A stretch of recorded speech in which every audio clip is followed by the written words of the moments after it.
Meus irmãos e minhas irmãs, paz e bem. Nós nos encontramos nesse que é o terceiro domingo da Páscoa. A data mais antiga da celebração da Páscoa é a data semanal, a Páscoa semanal, cada domingo. Mais tarde vai surgir a data anual da Páscoa. E essa festa é tão importante que é o tempo forte mais longo do ano litúrgico. Por 50 dias nós estamos dentro do tempo pascal. Este é o terceiro domingo, aonde nós vamos nos encontrar com uma narração muito importante de uma aparição do ressuscitado, aquela aos discípulos de Emaús. Vamos perceber que é aquela mais completa, que vai apresentar os três elementos que são necessários para nós crermos no ressuscitado, sem os quais não existe fé no ressuscitado, e é esta experiência que os dois discípulos fazem, voltando depois para Jerusalém, depois de não só terem intenção, mas se distanciarem efetivamente da cidade santa. Escutemos. Na antífona de hoje: aclamai a Deus toda a terra, cantai a glória de seu nome, rendei-lhe glória e louvor, aleluia. A primeira leitura de hoje narra o discurso de Pedro do dia de Pentecostes. Nós já escutamos este texto. Eu queria evidenciar para vocês uma coisa nessa nossa reflexão. O apóstolo vai dizer assim: Deus, em seu desígnio e previsão, determinou que Jesus fosse entregue pelas mãos dos ímpios, e vós o matastes pregando-o numa cruz. Até que ponto Deus designou, Deus quis que seu filho fosse traído pelos ímpios, morresse na cruz? Nisso nós já refletimos no tempo de Quaresma, mas é sempre bom recordar que Deus não enviou o seu filho para morrer na cruz. Nenhum pai faria isso com o seu filho. Então, se um ser humano bom não faz isso, como podemos pensar isso de Deus? Mas Deus sim enviou o seu filho para salvar o mundo. O próprio Jesus vai dizer isso no Evangelho, e quis que o seu filho fosse fiel até o fim. Deus não entra na história para puxar o seu filho da cruz, por exemplo, para que ele não morresse. Deus permanece fiel no seu projeto de salvação. Mas vai dizer, não era possível que a morte o dominasse. E vai recordar o episódio de Davi. Então, citando o Salmo, que depois vai ser o Salmo responsorial, ele vai concluir: Davi não estava falando de si, morreu e foi sepultado, e seu sepulcro está entre nós até hoje. Então, Davi falava do seu descendente, do Cristo. Isso nos serve muito, porque mais na frente vai dizer o apóstolo a ressurreição de Cristo, que previu e anunciou com as palavras. Para que serve para nós cristãos o Antigo Testamento? O Antigo Testamento é profecia de Jesus, ele se realiza no Cristo.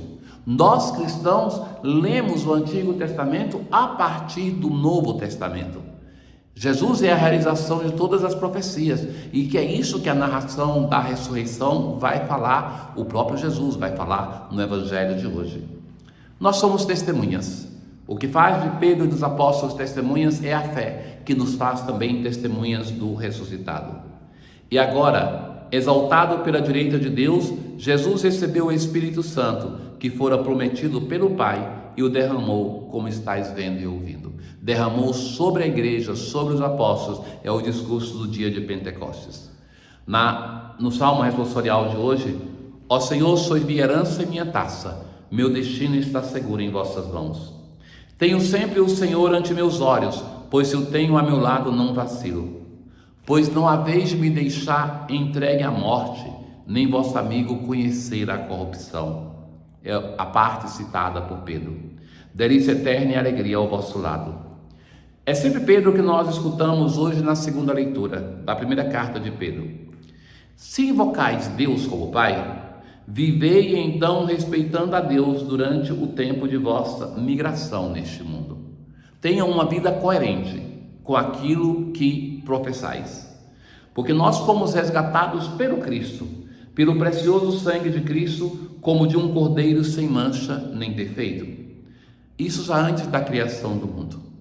Então, o Cristo não começa a existir quando entra na história, mas ele é modelo de toda a criação. Nós fomos salvos pelo Cristo. Por ele é que alcançastes a fé em Deus. Na aclamação ao Evangelho de hoje, Senhor Jesus, revelai-nos o sentido da Escritura, fazei o nosso coração arder quando falardes. É uma referência ao texto do Evangelho que nós hoje escutamos. O episódio de hoje nos fala do discípulo de Emaús. Vejam, não é contrário, nada obsta a que nós pensemos que os discípulos de Emaús eram um casal. Por quê? Eles moram na mesma casa. Quem narra para nós esse episódio é Lucas, que no seu evangelho vai falar que entre os discípulos de Jesus se contavam diversas mulheres que sustentavam o seu ministério. E esses dois partem da casa e chegam a Emaús, entram na casa deles. É mais razoável que seja um casal que entra na sua casa. Mas o que nos ensina isso? Muitas vezes eu estou repetindo para vocês que os episódios da aparição do ressuscitado, que são 7, eles nos colocam diante de um ensinamento, que para ter a mudança que tiveram os apóstolos, de passar de uma situação de terem medo, de serem ignorantes e terem uma ausência de fé, a serem pessoas sábias, corajosas e fiéis, entre um não e um sim, nós temos 3 coisas fundamentais, que é, eles vão ser exortados a viverem em comunidade, a ouvirem a palavra de Deus e a celebrarem a missa. E é isso que nós vemos neste episódio, que é o mais rico para nós ilustrarmos essas 3 dimensões. Vejam que em relação à comunidade, esses 2 discípulos se estão distanciando de Jerusalém quando estão em uma crise de fé. E eles vão deixando Jerusalém para ir a Emaús. Quando eles voltam a ter fé, eles voltam para Emaús, para Jerusalém. Eles vão se encontrar com a comunidade apostólica e a continuação deste evangelho é eles narrarem para os apóstolos aquilo que eles experienciaram. Se fala que aquele desconhecido chega para eles e, começando por Moisés e pelos profetas, vai explicar todos os textos que dizem respeito ao Cristo. Então tem uma escuta da palavra, tem uma liturgia na qual a própria palavra de Deus encarnada, o verbo encarnado, vai explicar para ele os textos que dizem respeito ao próprio Jesus. E por fim, a última das questões, e que é aquela determinante, que quando eles chegam na casa, que aquele desconhecido finge que vai adiante e eles insistem, fica conosco, já é tarde, o dia termina. Eles estão na escuridão da fé. Ele entra e quando toma o pão, vai fazer a fração do pão. E naquele momento, eles reconhecem Jesus. Ora, quando eles reconhecem Jesus, eles não vão ter mais o Jesus fisicamente com eles. Jesus desaparece, permanece a Eucaristia.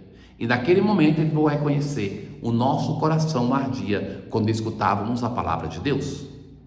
Então, essas 3 coisas que eles fazem experiência, da escuta da palavra, da Eucaristia e da volta à comunidade, são determinantes para que nós creiamos no Cristo ressuscitado. Eles fazem a experiência de tantas outras coisas que nos seduzem, meus caros. Eles fazem uma peregrinação longa, não creem. Eles estão caminhando fazendo a peregrinação, a esse deslocamento de Jerusalém para Emaús que me refiro. Mas também eles têm uma aparição, e essas aparições de Jesus, elas não suscitam a fé. O que suscita a fé é a escuta da palavra de Deus, é a igreja, a comunidade e a celebração da Eucaristia. Isso é repetido nas diversas aparições e nesta os 3 aspectos estão em uma só.